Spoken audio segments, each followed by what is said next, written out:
обеспечить ее функционирование, показать ее свойства, возможности, особенности, быть открытой, закрытой и так далее. В общем, все свойства моделей, которые могут быть использованы в образовательном процессе ребенка во всех предметах, безусловно.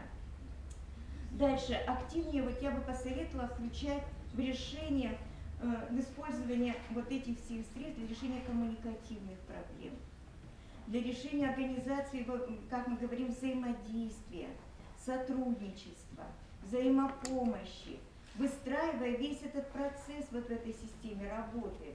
Даже если обучается ребенок или ученик на, так сказать, на уровне дистанционного обучения. Но с дистанционкой у нас вообще проблема, потому что надо уметь это делать, уметь учиться.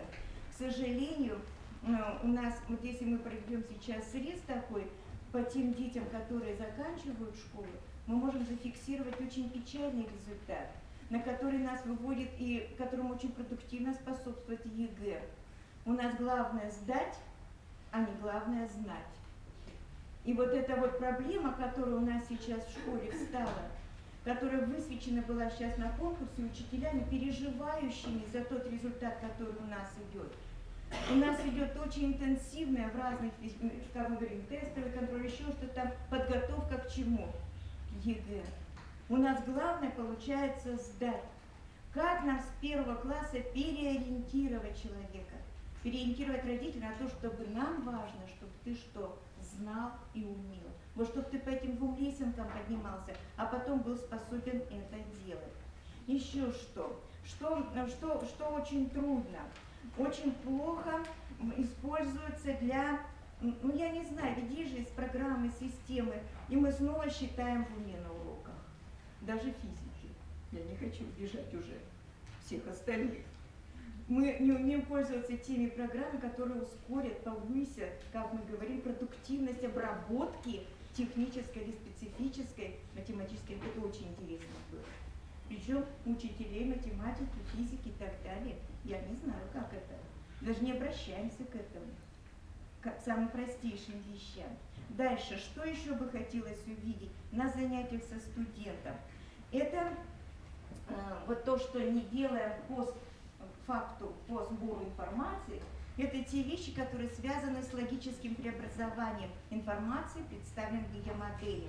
Очень плохо развиваем логические, структурные, как мы говорим, логические операции, вот так я бы сказала, да, обоснование и так далее. Очень редко обращаемся к классификации. Очень плохо используем структуру сравнения самого. Что такое сравнение? Алгоритмы не используем. Алгоритм, который должен быть у ребенка вообще, как мы говорим, в руках, в ушах и в глазах любого действия, которое мы делаем. Любого действия, правильно или нравственного, в том числе. Увидел, правильно осознал, понял, сориентировался, сделал. Вообще не работая, мы уже не используем это точно. То есть учителя по-прежнему ведут даже с включением, кнопочным включением, правильно, ведут моноуроки. Вот это вот беда. Вот это вот беда. Ну и я думаю, что вот тенденция того, что все-таки больше учителей этим стали владеть, больше использовать, больше включать детей в создание каких-то, пускай простых продуктов, связанных пока, да, с информацией чего-то и с оформлением чего-то. Это уже хорошо. Но нам надо учителей формировать другие установки. Я тебя должен научить это делать для того, чтобы ты стал лучше, интереснее, а не ушел в виртуальный мир, не ушел в социальные сети и не увидел мир наш совершенно с другой стороны. Ну вот такая вот интересная тенденция вот идет, что все сопровождающие материалы, которые идут по миру деятельности, по современным ФГОС, они все идут теперь, как мы говорим, в электронном варианте, все приложения все идут. Но ведь мы даже не используем это, не обращаемся ни к дневнику ученика. Очень редко включаем вот то, что сейчас идет очень широко и доступно, дневники для, как мы говорим, школа, родителей. Но это же все уже разработано. 3 школы, по-моему, у нас всего включить вот в эту систему в городе. Да, завтра мастер-класс посмотрим. Да. Это так медленно идет.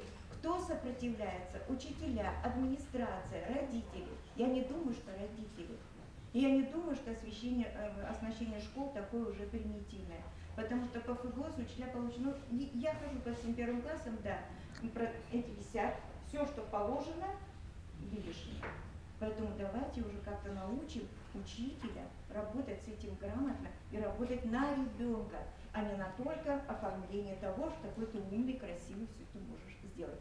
Но, кстати, учителя информатики, к вам очень серьезная тоже претензия, правильно? Не надо демонстрировать себя, какие вы умные, умеете работать, умеете вот то сделать, такую программу, вот то включить и то включить. У вас не это главное, безусловно. Надо переориентироваться. Надо переориентироваться на развитие ребенка, а не демонстрацию своих, так сказать, творческих возможностей в создании программ, использовании, перепрограммирования материала, да, вот этих вот вещей. Педагогический аспект надо повышать. Спасибо за внимание. Участники нашей конференции мы после выступления вот такой сертификат дают традиционный, да, и от имени ректора благодарственное письмо уважаемому Сталину выражаем благодарность за участие в пленарном заседании. Второй раз в